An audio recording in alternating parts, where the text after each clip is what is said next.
अस्सलामुअलैकुम, आप देख रहे हैं बोल न्यूज़। मैं हूं सैयद रजी। मैं हूं शाइस्ता शहजाद। और अब बात करते हैं पाकिस्तान तहरीक इंसाफ के इंट्रा पार्टी इंतखाबात के हवाले से, जिस पर सवालिया निशान लग गया है। बैरिस्टर गौहर अली बिला मुकाबला चेयरमैन PTI मुंतखब हो गए हैं। चीफ इलेक्शन कमिश्नर नियाजुल्लाह नियाजी के मुताबिक उमर अयूब PTI के बिला मुकाबला मरकजी जनरल सेक्रेटरी मुंतखब हुए, जबकि अली अमीन गंडापुर तहरीक इंसाफ खैबर पख्तूनख्वा और यास्मीन राशिद पंजाब की सदर मुंतखब हो गई। PTI के इंट्रा पार्टी इलेक्शन पर सियासी जमातों ने सवालात उठा दिए। पाकिस्तान तहरीक इंसाफ इंट्रा पार्टी इंतखाबात पर सवालात खड़े हो गए हैं। बैरिस्टर गौहर अली खान बिला मुकाबला चेयरमैन PTI मुंतखब हो गए। चीफ इलेक्शन कमिश्नर नियाजुल्लाह नियाजी के मुताबिक उमर अयूब PTI के बिला मुकाबला मरकजी जनरल सेक्रेटरी मुंतखब हुए। PTI intra party election chairman समेत तमाम अहदेदार बिला मुकाबला मुंतखब। बैरिस्टर गौहर अली खान बिला मुकाबला पाकिस्तान तहरीक इंसाफ के चेयरमैन मुंतखब हो गए। चीफ इलेक्शन कमिश्नर नियाजुल्लाह नियाजी के मुताबिक उमर अयूब PTI के बिला मुकाबला मरकजी जनरल सेक्रेटरी मुंतखब हुए, जबकि अली अमीन गंडापुर तहरीक इंसाफ खैबर पख्तूनख्वा और यास्मीन राशिद पंजाब की सदर मुंतखब हो गयी। बलोचिस्तान के लिए मुनीर अहमद बलोच, जबकि सिंध के लिए हलीम आदिल शेख सदर मुंतखब हो गए। पुलिस की जानिब से PTI इंट्रा पार्टी इलेक्शन के लिए सिक्योरिटी देने का ऐलान किया गया था और SSP ऑपरेशंस ने खुद सिक्योरिटी की निगरानी की। नून लीग की रहनुमा मरियम औरंगजेब कहती हैं PTI इंट्रा पार्टी इलेक्शन उतने ही फ्रॉड हैं जितने 2018 के आम इंतखाबात थे। प्रेस कॉन्फ्रेंस में उनका कहना था कि PTI इंट्रा पार्टी इलेक्शन की जगह और प्रोसेस को खुफिया रखा गया। ये लेवल प्लेइंग और साफ और शफाफ इलेक्शन चाहते हैं। 100 खाली कुर्सियां लगाकर 1.5 घंटे प्रेस रिलीज रोकी गई। किस मुंह से ये PTI साफ और शफाफ इलेक्शन का मुतालबा कर रही है? के अंदर manipulated, managed, rigged, dictated, selected election की अगर मिसाल देखनी है तो आज का पाकिस्तान तहरीके इंसाफ का इंट्रा पार्टी इलेक्शन उसकी तस्वीर है। इलेक्शन के पूरे प्रोसेस को खुफिया रखा गया। 100 लाल खाली कुर्सियां लगाकर 1.5 घंटा प्रेस रिलीज रोकी गई। 15 मिनट के अंदर सिलेक्शन हुई। 15 मिनट के बाद एक प्रेस रिलीज दी गई कि फलाना फलाना फलाना अनअपोज्ड। वो भाई अपोज करने की आपने इजाज़त दी। ये धांधली नहीं हुई इलेक्शन में, ये धांधला हुआ है। लेकिन ये सब कुछ आइडियोलॉजी के तहत हो रहा है। जो आज करप्शन 190 मिलियन करप्शन केस में जेल बैठा हुआ है। ये इलेक्शन नहीं, ये पुतली तमाशा था। घर के 4-5 और लोग पूरे इलेक्शन को मैनेज करने में, मैनिपुलेट करने में, रिग करने में अपना किरदार अदा कर रहे हैं। इस तरह कंट्रोल करके इलेक्शन कमीशन को इसका नोटिस लेना चाहिए और पूरे प्रोसेस को पाकिस्तान की आवाम के सामने आना चाहिए। साबिक रहनुमा PTI अकबर एस बाबर का कहना है PTI के आइन में केयर टेकर का कोई लफ्ज नहीं है। PTI के नामवर वुकला इस फ्रॉड का हिस्सा बने हैं। प्रेस कॉन्फ्रेंस में उन्होंने कहा कि आज जमहूरियत के नाम पर एक नाटक हुआ है। उम्मीदवारों को कागजात नामजदगी तक जमा कराने नहीं दिए गए। ये पार्टी का इलेक्शन नहीं होने जा रहा, ये महज एक सिलेक्शन है। दुनिया की तारीख में शायद पहली दफ़ा इसको ये नाम दिया गया इलेक्शन का, जबकि ना वोटर लिस्ट थी, ना वर्कर्स को मौका दिया गया कि वो कागजात नामजदगी जमा कराते और फिर उसकी स्क्रूटनी होती और फिर उसके बाद वोटिंग होती। ये तमाम अमल इस जो आज जो कुछ हुआ, तो हम समझते हैं कि ये एक तो पाकिस्तान तहरीक इंसाफ का आइन है जिसकी खुल्लम खुल्ला खिलाफ वर्जी हुई, लेकिन उससे बढ़कर अचानक नमूदार हुए हैं चंद वकला की शक्ल में। उन्होंने आज ये साबित किया है कि वो पाकिस्तान तहरीक इंसाफ के वर्करों को कोई अहमियत नहीं देते। पाकिस्तान तहरीक इंसाफ के जो वर्कर हैं उनकी हैसियत को चैलेंज किया गया है, उनकी हैसियत को पामाल किया गया है और ये चीज़ जो है ये बिल्कुल नाकाबिले कबूल है। PTI के इंट्रा पार्टी इलेक्शन ने कई सवालात भी खड़े किए हैं। PTI इंट्रा पार्टी इलेक्शन में भरपूर धांधली हुई है। इलेक्शन कमीशन इसका नोटिस ले। जिस पार्टी की बुनियाद ही धांधली पर रखी जाए वो आगे क्या करेगी? बैरिस्टर गौहर ने पीपल्स पार्टी के टिकट पर इलेक्शन लड़ा था। क्या एक मफरूज शख्स इलेक्शन लड़कर जीत सकता है? PP रहनुमा फैसल करीम कुंडी कहते हैं पीपल्स पार्टी इंतखाबी मैदान में आने के लिए तैयार है। उम्मीद करते हैं इलेक्शन मुलतवी नहीं बल्कि बरवक्त होंगे। जिस पार्टी की बुनियादी धांधली पे रखी जाए, आज उन्होंने दोबारा अपनी रिवायत कायम रखी। इंट्रा पार्टी इलेक्शन PTI का हुआ जिसमें किसी को लड़ने की गुंजाइश नहीं थी। आज उनकी जमात के अपने ही लोग जिन्होंने चेयरमैनशिप के लिए इलेक्शन लड़ना था, आज वो कह रहे थे कि हमें लिंक नहीं भेजा गया वोट का। आज वो कह रहे हैं कि हमें हमारे साथ एक किस्म की इंट्रा पार्टी कभी मफरूर शख्स भी इलेक्शन लड़के जीत सकता है। पीटीआई के इंट्रा पार्टी इलेक्शन में पीटीआई के वर्कर्स के साथ धोखा हो गया। वकीलों ने पार्टी को हाईजैक कर लिया। इलेक्शन कमीशन के साथ भी घिनौना मजाक किया गया। दिखावे के लिए खाली बैलेट बॉक्स रखे गए। सियासी रहनुमा और तज्जियाकार कहते हैं कि ये इंट्रा पार्टी इलेक्शन नहीं बल्कि सिलेक्शन थी। इलेक्शन के नाम पर धोखा हुआ। इलेक्शन बन गए सिलेक्शन। पीटीआई के इंट्रा पार्टी इलेक्शन की शफाफियत मशकूक। इंतखाबी उमूर के माहिर अहमद बिलाल का कहना है जरूरी होता कि पीटीआई के इलेक्शन ट्रांसपेरेंट होते। तमाम उम्मीदवार बिला मुकाबला कैसे मुंतखब हो गए। तो जरूरी होता कि वो इलेक्शन ट्रांसपेरेंट होते और सबको पता होता कि वो किस तरीके कार के मुताबिक इलेक्शन हो रहे हैं, और फिर सब लोग बिला मुकाबला मुंतखब हो गए इतनी जल्दी इलेक्शन को जरा मशकूक बना देती हैं। परवेज हटक ने भी पीटीआई इलेक्शन को मुस्तरद कर दिया। कहा कारकुनान ने अदम दिलचस्पी दिखाई, इलेक्शन मशकूक हैं। ये एक भोंडा इलेक्शन था। मुझे समझ नहीं आई कि नॉमिनेशन पेपर्स के हैं, जिन्होंने नॉमिनेशन पेपर किए हैं वो भी पता चले ना कि किसने कहा। राजदा साहबा जो यास्मीन राशिदा इस वक्त जेल में, गंडापुर का कोई तो पता कोई नहीं, सिंध का वाले का पता ही नहीं। नून लीगी रहनुमा तलाल चौधरी ने इलेक्शन को सिलेक्शन करार दे दिया। देखें ये इलेक्शन था ही नहीं, ये एक सिलेक्शन थी और एक प्रेस रिलीज से ये सिलेक्शन की गई है और इसमें ना कोई दरीना कारकुन नजर आए हैं, ना रहनुमा नजर आए हैं। तर्जुमान इस्तेहकाम पाकिस्तान पार्टी फैयाजुल हसन चौहान ने सवाल किया कि इस तरह के बोगस इलेक्शन 8 फरवरी को हुए तो क्या पीटीआई इन्हें तस्लीम करेगी। चेयरमैन पीपीपी बिलावल भुट्टो जरदारी ने नवाज शरीफ को मशवरा दे दिया। कहते हैं मियां साहब नजरिया और मंशूर पेश करें और उसकी बुनियाद पर इलेक्शन लड़ें, वोट को इज्जत दिलाएं, इसकी बेइज्जती ना कराएं। बिलावल भुट्टो ने कोयटा में मीडिया से गुफ्तगू में कहा कि पीटीआई को उनके सरबराह ने बंद गली में धकेल दिया है। खदशा है कि पूरे मुल्क की जमहूरियत को ही बंद गली में ना धकेल दिया जाए। सियासतदानों को दायरे में रहकर काम करना चाहिए। पीपल्स पार्टी ने बता दिया है कि इलेक्शन कैसे लड़े जाते हैं और कैसे जीते जाते हैं। उन्होंने कहा कि वक्त आ गया है कि अब मनफी सियासत के बजाय मुस्बत सियासत की जाए। है मियां साहब से भी कि वो इंतजामिया के बजाय अपना नजरिया पे, अपना मंशूर पे इलेक्शन लड़े, वो वोट को इज्जत दिलवाए, वोट का बेइज्जती ना करे। हम चाहते हैं कि हम इस मुल्क को एक अच्छा तरीके से चलाएं, जहाँ सारे इदारे अपने दायरे में रह के काम करें। पाकिस्तान पीपल्स पार्टी के रहनुमा जानते हैं कि इलेक्शंस कैसे लड़े जाते हैं और कैसे जीतना है। वक्त आ गया है कि हम एक नए सियासत पाकिस्तान में मुतरफ करें। ये जो तकसीम, नफरत और अना की सियासत, रास्ता मेरे सामने एक ही नजर आ रहा है कि ये पुराना सियासत के बजाय नया तर्ज सियासत शुरू करें जो नेगेटिविटी के बजाय पॉजिटिविटी पे मबनी है। नून लीग के पार्लिमानी बोर्ड का इजलास सरगोदा के उम्मीदवारों के इंटरव्यूज का पहला मरहला मुकम्मल कर लिया गया। ज़राए के मुताबिक नवाज शरीफ की क़यादत में पार्लिमानी बोर्ड ने टिकटों की ख्वाहिशमंद उम्मीदवारों के इंटरव्यूज किए। इंटरव्यू में नून लीग से सियासी वाबस्तगी से मुतालिक सवालात किए गए। पार्टी टिकट किसको दिए जाएंगे, नून लीग के पार्लिमानी बोर्ड का इजलास। सरगोधा के उम्मीदवारों का इंटरव्यूज का पहला मरहला मुकम्मल कर लिया गया। ज़राए के मुताबिक नवाज शरीफ की क़यादत में पार्लिमानी बोर्ड ने टिकट के ख्वाहिशमंद उम्मीदवारों के इंटरव्यूज कर लिए। सरगोधा की कौमी असम्बली के 5 हलकों जबकि 11 सूबाई असम्बलियों के मुमकिना उम्मीदवारों के इंटरव्यूज किए गए। इंटरव्यू में नून लीग से सियासी वाबस्तगी, फलाही कामों के हवाले से सवालात किए गए। पार्लिमानी बोर्ड ने मुश्किल वक्त में पार्टी से जुड़े रहने वालों को टिकट देने का इंदिया भी दिया। पार्लिमानी बोर्ड का दूसरा इजलास इतवार को होगा। इजलास में रावलपिंडी डिवीजन के शॉर्ट लिस्टेड मुमकिना उम्मीदवारों के इंटरव्यूज किए जाएंगे। रहनुमा MQM पाकिस्तान अनीस कायम खानी का गुलशन इकबाल जलसागाह में कहना है कि इलेक्शन कमिश्नर सिंध एजाज अनवर चौहान और member election commission of Pakistan Nisar Durrani मुतनाज़ा शख्सियत हैं, उन्हें फौरी हटाया जाए। मजीद तफसीलात वजाहत अली आबदी से जानते हैं।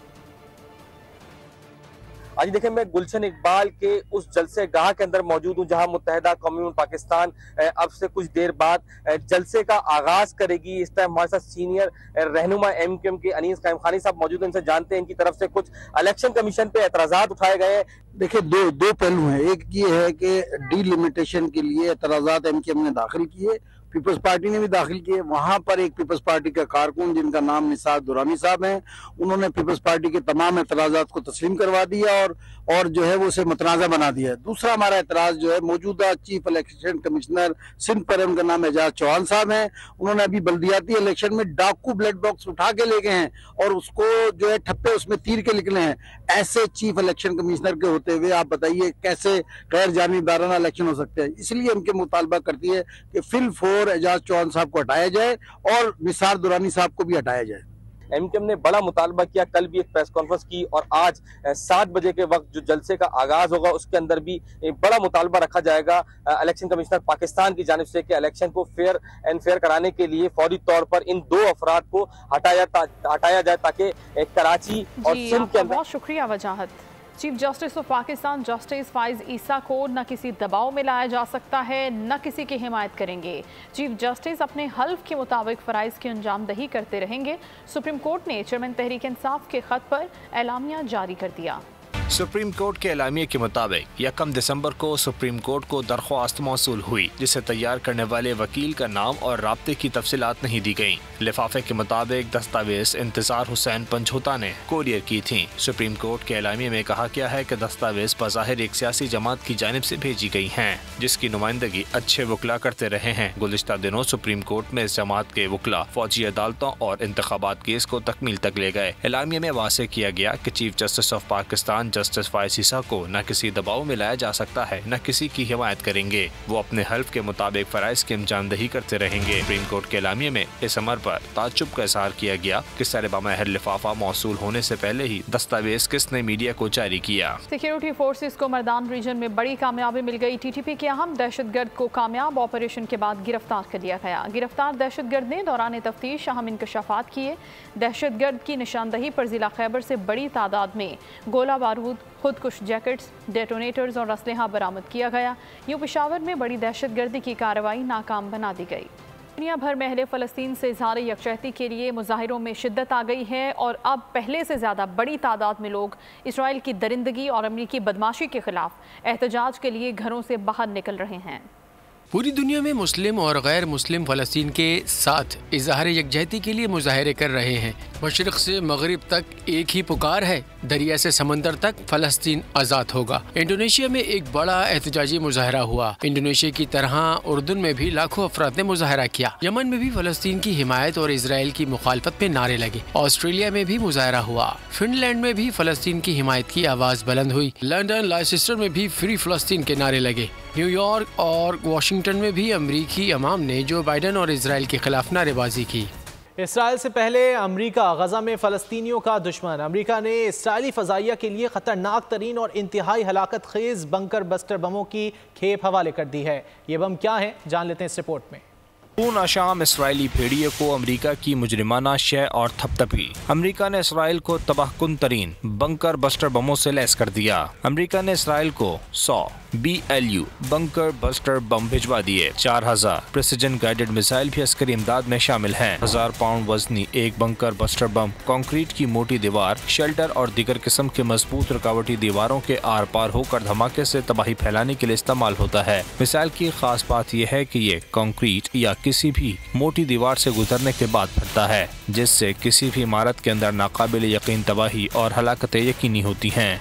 अमीर जमात इस्लामी सिराजुल हक कहते हैं कश्मीर और फ़लस्तीन का मसला एक है। दोनों खित्तों के अवाम अपनी सरजमीन की आज़ादी की जंग लड़ रहे हैं। अक़वाम मुत्तहिदा और आलमी बरादरी गाज़ा में जंगबंदी के किरदार अदा करे। मुजफ्फराबाद में फ़लस्तीन यकजहती रैली के मौके पर बोल से बातचीत में उन्होंने कहा कि अगर गाज़ा का मसला हल न किया गया तो ये आलमी जंग का रूप धार सकता है।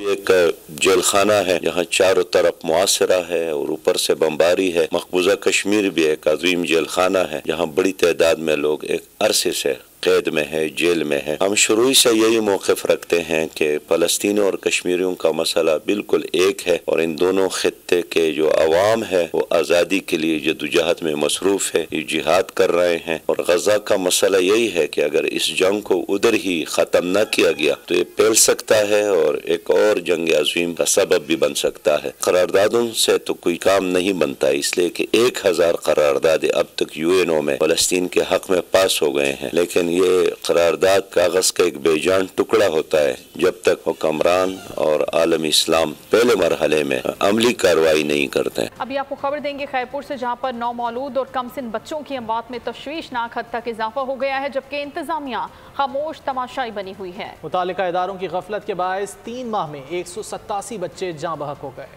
Khairpur medical college teaching hospital के सिटी चिल्ड्रन अस्पताल में बच्चों की अमवात में खतरनाक हद तक इजाफा। Khairpur medical college teaching hospital में सहूलियात का फुकदान, बच्चों के अस्पताल में मौत रक्स करने लगी। अगस्त से अक्टूबर तक सिर्फ 3 महीनों में 187 बच्चे जाँ बहक हो गए। जाँ बहक बच्चों में 146 नवजायदा बच्चे और 41 शीरखार बच्चे शामिल हैं। सिटी चिल्ड्रन हॉस्पिटल में 3 महीनों के दौरान 187 बच्चे हलाक हुए। अक्टूबर में 57 बच्चे, सितंबर में 64 बच्चे और अगस्त में 66 बच्चे जिंदगी की बाजी हार गए। नवजायदा बच्चों के वार्ड NICU में 146 बच्चे दम तोड़ गए। लाहौर में झुलसाई गई घरेलू मुलाजमा शबनम का बयान सामने आ गया। मुतासर खातून का कहना है कि मुझे कुछ हो गया तो मालकन शाजिया जिम्मेदार होगी। शबनम को शाजिया ने पेट्रोल डालकर जलाया था। लाहौर पुलिस ने एक मुलजिम नईम को गिरफ्तार कर लिया, ताहम मरकजी मुलजिमा ताहाल गिरफ्तार ना हो सकी। खातून के अहल खाना का कहना है कि पुलिस हमें बार बार थाने बुला रही है। ऑपरेशन के बाद शबनम की तबीयत मजीद ख़राब है। मुतासर खातून ने इंसाफ की फरहमी का मुतालबा किया है। जबकि मेरे बच्चे मेरे भाई के घर में हैं, मतलब है खाने पीने को नहीं है उनके पास, तो मेरे बच्चे मतलब है कि मैं ही कमाती थी अपने बच्चों के लिए। जी साहब मुझे मेरी मदद की जाए, मेरे पास बिल्कुल कोई ऐसी ज़रिया नहीं है जो मतलब है कि मैं अपने बच्चों को खिला पिला सकूँ। मेरे बच्चे मेरे भाई के घर में, कभी छोटी बहन के चले थे, कब तक खिलाएंगे मेरे बच्चों को, और हमारे पास तो अपना घर भी नहीं है। मैं बहुत परेशान हूँ। अगर मुझे कुछ हो जाता तो उसकी शाजिया जिम्मेदार है। मेरे लिए मुझे मेरी मदद की जाए। मैं बहुत परेशान हूँ इस टाइम। मैं बेघर हूँ, तो 4 बच्चे मेरे, बच्ची मेरी शादी लायक है, एक बेटे के 3 बच्चे हैं माशाल्लाह, वो भी बेरोज़गार है, वो भी अस्पताल में मेरे लिए धक्के खा रहा है। नाज़रीन, मुल्क भर में दालों की कीमतों में 30 से 40 रुपए का होशरुबा इजाफा हुआ है, जिससे गरीब आदमी परेशान हो गए। बैनुल-अक़वामी मार्केट में दालों की कीमतों में इजाफे से होल सेलर्स ने भी इसे जवाज बनाया है और आवाम को लूटने का सिलसिला शुरू कर दिया है।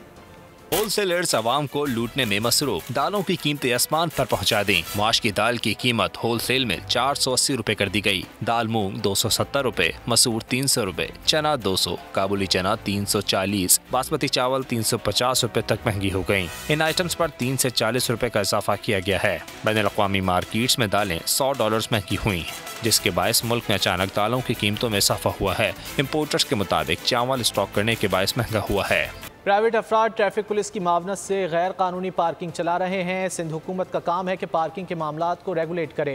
कराची में गैर कानूनी पार्किंग केस में सिंध हाई कोर्ट के जस्टिस नदीम अख्तर और जस्टिस अब्दुल रहमान पर मुश्तमिल 2 रुकनी बेंच ने तहरीरी हुक्मनामा जारी कर दिया। ऑब्जर्वेशन में कहा गया कि इन गैर कानूनी सरगर्मियों की वजह से आवाम के हुकूक मुतासिर होते हैं। अदालत ने पुलिस और दीगर महकमों के आला अफसरान को भी 5 दिसंबर को तलब कर लिया। एक्सपो सेंटर लाहौर में पाकिस्तान के मशहूर 80 से ज़ायद कंस्ट्रक्शन ब्रांड्स की नुमाइश जारी है। नुमाइश इंस्टीट्यूट ऑफ आर्किटेक्ट पाकिस्तान के ज़ेर एहतमाम IAPEX की जानिब से 1 दिसंबर से 3 दिसंबर तक जारी रहेगी। एग्जीबिशन में न सिर्फ पाकिस्तान बल्कि इंग्लैंड और मलाइशिया जैसे दीगर ममालिक से क्लाइंट्स भी शरीक हैं। हैप्पी लेक पेंट्स के अपने मुनफरिद कलर स्कीम के साथ नुमाया शिरकत रही है और हैप्पी लेक की जानिब से वॉल कलर, बेडरूम डिज़ाइंस और हॉल कलरिंग की खूबसूरत कॉम्बिनेशन को भी मुतारिफ करवाया गया। कराची के सरकारी स्कूलों में 15 करोड़ की लागत से नीले रंग का फर्नीचर पेश किया गया है। मुनफरिद 8000 डेस्कें तैयार की गई हैं। महकमा तालीम के मुताबिक रंग तब्दीली का फैसला जाज़िब नज़र और निजी स्कूलों को देखते हुआ किया गया। राजा इमरान हमें रिपोर्ट करेंगे। अब सरकारी स्कूलों में पीले नहीं बल्कि नीले बेंच होंगे। कराची के सिरा जुनूबी में सरकारी स्कूल्स के बच्चों का यूनिफॉर्म भी निजी स्कूल्स की तरह कर दिया गया। नए फर्नीचर के आने से बच्चे भी खुश। कहते हैं कि नया फर्नीचर आरामदेह है और यूनिफॉर्म की तब्दीली से हमें यह एहसास नहीं होता कि किसी सरकारी स्कूल में है या निजी स्कूल में। हमारा दिल बहुत खुश है इनका यूनिफॉर्म देख के। सरकारी नहीं लगता, बिल्कुल प्राइवेट है।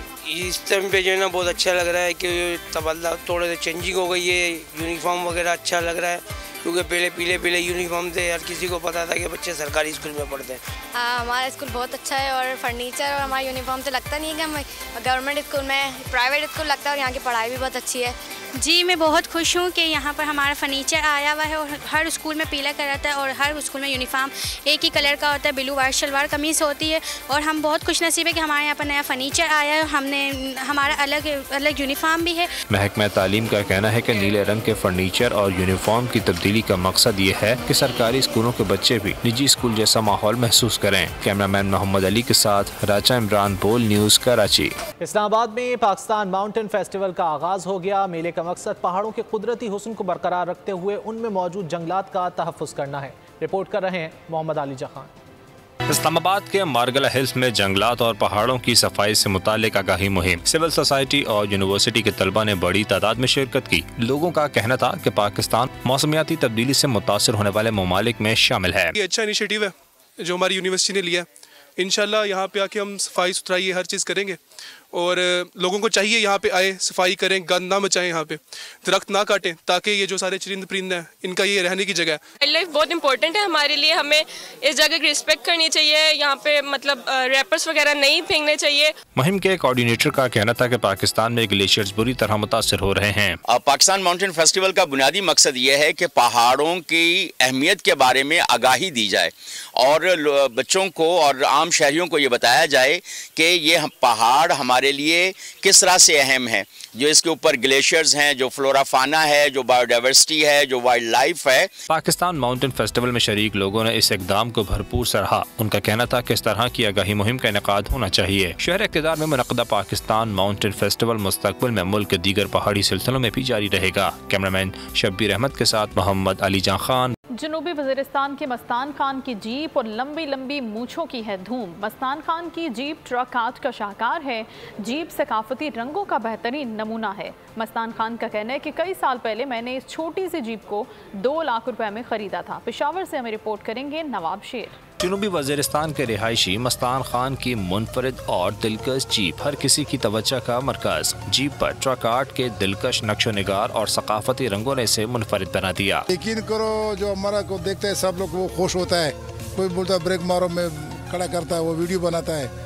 इंशाल्लाह हमारा भी सफर भी पता भी नहीं लगता है, वो लोग भी खुश होता है। मस्तान खान की जीप के चर्चे खलीज ममालिक में भी काफी ज्यादा हैं। बार मुझसे बहुत तारीफ किया, बोलता आ जाओ बाहर दुबई आ जाओ, सऊदीया में बहुत लोग फोन करता है, बोलता है लंच में गाड़ी कराची में भेजो, गाड़ी इधर लाओ चक्कर के लिए 1 महीने के लिए। मस्तान खान के मुताबिक ये इसके लिए सिर्फ एक जीप ही नहीं बल्कि जिंदगी का हिस्सा बन चुकी है जिसका वो हर वक्त ख्याल रखता है। कैमरामैन फरहान बशीर के साथ नवाब शेर, पोल न्यूज़, पेशावर। और खबर शामिल करते हैं खेल के मैदान से। पाकिस्तान क्रिकेट टीम के कप्तान शान मसूद की क़यादत में 3 दिसंबर से टीम ऑस्ट्रेलिया में अपने ट्रेनिंग सेशन का आगाज करेगी, जबकि पाकिस्तानी क्रिकेट टीम कैनबरा में 6 से 9 दिसंबर तक 4 रोज़ा मैचेस खेलेगी। पाकिस्तान और ऑस्ट्रेलिया के दरमियान टेस्ट सीरीज का आगाज 14 दिसंबर को होगा। कौमी टीम की क़यादत शान मसूद करेंगे, जिन्हें पहली मरतबा कप्तानी की जिम्मेदारियां सौंपी गई हैं। इसके अलावा स्क्वाड में दीगर तजुर्बेकार खिलाड़ियों में सरफराज अहमद, बाबर आजम, मोहम्मद रिजवान, हसन अली, शाहीन अफरीदी और इमामुल हक शामिल हैं। 3 मैचों की सीरीज का पहला टेस्ट पर्थ में खेला जाएगा, जबकि दूसरा टेस्ट 26 दिसंबर से मेलबर्न और सीरीज का तीसरा और आखिरी टेस्ट मैच 3 जनवरी को सिडनी में खेला जाएगा।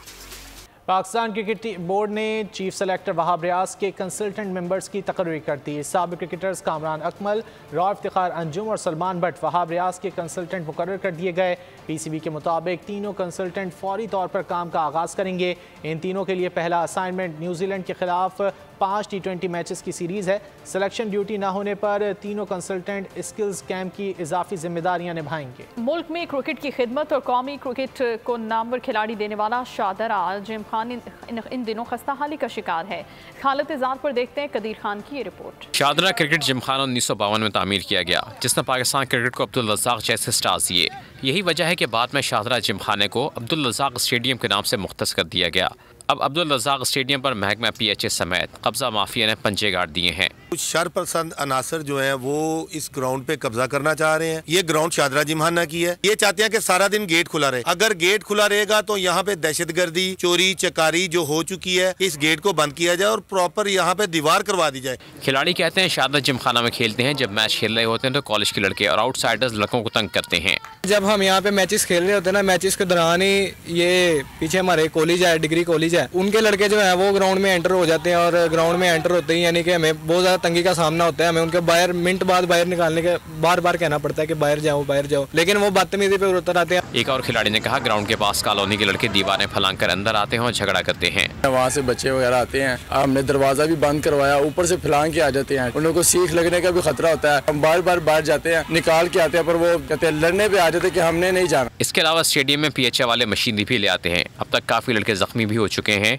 जबकि पवेलियन को भी स्टोर बनाया हुआ है। यहाँ पे PHA ने अपनी मशीनरी जाके खड़ी कर दी है, ठीक है। ट्रैक्टर आते हैं यहाँ पे और मुख्तलिफ किस्म के वो टैंकर पानी के आ जाते हैं, और जब हम खेलते हैं तो हमें मुश्किलात पेश आती हैं। उसकी वजह से 1 से 2 लड़के इंजर्ड भी हो चुके हैं। बजाते खुद मैं खुद इंजर्ड हो चुका हूँ। हमारा एक पवेलियन है, पवेलियन का कमरा है, उसको उन्होंने स्टोर रूम बना के रखा हुआ। आला जो एहकाम से मैं गुजारिश करता हूँ कि ये जो कब्जा माफी है, इनसे भी हमारी जान छुड़वाई जाए। शादरा जिमखाना के ग्राउंड की इंतजामिया और क्रिकेटर्स ने आला हुक्काम से अपील की है कि ग्राउंड पर कब्जा माफी का राज खत्म करवाया जाए ताकि खेल और खिलाड़ी आगे बढ़ सकें। बहुत सारे खिलाड़ी जो है वो इंजर हो चुके हैं ये मशीनरी की वजह से, लिहाजा इनका PHA से यही अपील की जा रही है कि मशीनरी को हटाया जाए ताकि इसको अच्छे तरीके से यहाँ पे खेलों की जो सरगर्मियाँ उनको जारी रखा जाए। कैमरा टीम के साथ कदीर खान, शादरा, लाहौर। सऊदी अरब में सकाफती वीक की रानाइयाँ जारी हैं, जिसमें एक जानिब पाकिस्तानी सकाफती रंगों से भरपूर परेड देखने वालों को महसूस कर रही है, तो दूसरी जानिब पाकिस्तान के मारूफ गुलकार नबील शौकत अली ने अपनी आवाज़ से शुरा को महसूस किया। सऊदी दारुल हुकूमत रियाज में मेला सज गया। सऊदी पार्क में पाकिस्तान की सकाफत ने हर दिल को लुभा दिया। मेले में रोजाना हजारों पाकिस्तानियों की शिरकत। सकाफती वीक के 5वें रोज पाकिस्तान के इलाकाई रंगों पर मबनी परेड ने शुरा के दिल मोह लिए। की थाप पर छोटे बड़े सभी नाचते रहे। पाकिस्तान से नामवर गुलकार नबील शौकत अली ने अपनी आवाज़ का जादू जगाया, लेकिन शुरा ने इवेंट को यादगार करार दिया। न्यूज़ स्टूडियो से फिल वक्त इतना ही। कुछ ही देर में हाजिर होंगे हेडलाइंस के साथ। किसी भी खबर के लिए आप विजिट कीजिए bolnews.com। सब्सक्राइब करें और बेल दबाएं ताकि कोई खबर रह न जाए।